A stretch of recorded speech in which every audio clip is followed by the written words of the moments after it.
What's up, Hammerbots? Today we're going to be looking at the 2015 Core Elite Flying Fortress. Now, the Flying Fortress was released in 2013 as part of the Total Soldier line, but that Flying Fortress actually belonged to the Core. This one belongs to the Curse.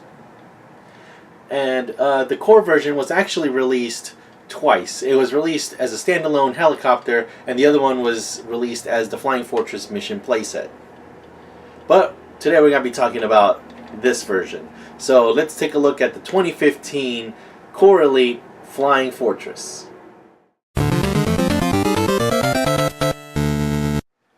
This is the 2015 Core Elite Flying Fortress. This thing is so cool. The Flying Fortress was released around 2011, 2012, and it was at the back end of the New Recruits, and that was in the red packaging. But it was also released during Total Soldier in 2013.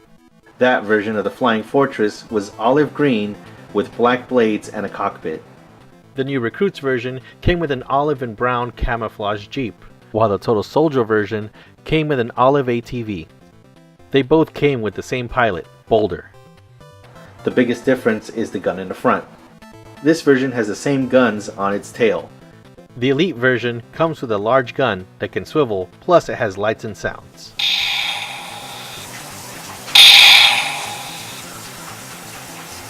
This version of the Flying Fortress is part of the Curse's fleet of vehicles, and it came with its pilot, the head honcho himself, Plague. This version also came with a tower, drone, extra accessories, and a second figure, Boulder, with all of his accessories. We'll talk about all that stuff at a later time though. The Flying Fortress came with 4 blades that have to be attached when taken out of the box. Earlier I mentioned that this version of the Fortress has a lights and sounds gun. That actually comes from an old Core accessory.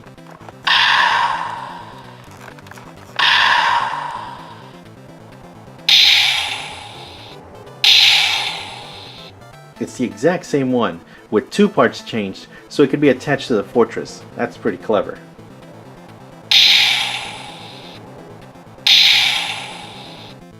It also comes with a silver mounted machine gun that can be attached on either side of the Fortress.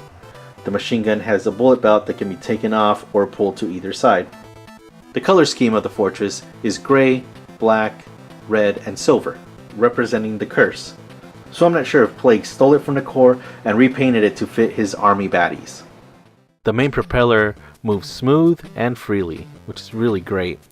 And there's even a handle to hold onto it or to carry it.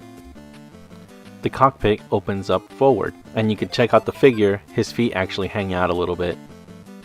On the inside there are foot pegs for the figure so they can hold the gun.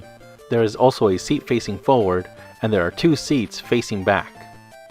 On the other side of the helicopter there are also foot pegs for another figure. Behind the belly of the beast is some kind of bay that can lift up. The packaging suggests that the drone be put in the bay, but that just looks kind of strange, and the previous version had an ATV. I don't think that looks right either. To me, it looks better if there was other figures on the bay, and that's so that way they could have more firepower. The tail has 2 rotating guns, but it looks like they needed to be sculpting facing out, since facing them in any direction means that the Fortress is going to shoot itself, so I guess we just need to use our imaginations on those guns. And finally, the back propeller spins. Overall, the Flying Fortress is really cool and probably my favorite Core vehicle in my collection, even if it does have that weird bay in the back and the guns can shoot itself. There is no word on any vehicles being released for the next line of Core, so this might be in there. I hope you enjoyed my review of the 2015 the Core Elite Flying Fortress, and join us next time as we go back to looking at another character in the Core, Recoil.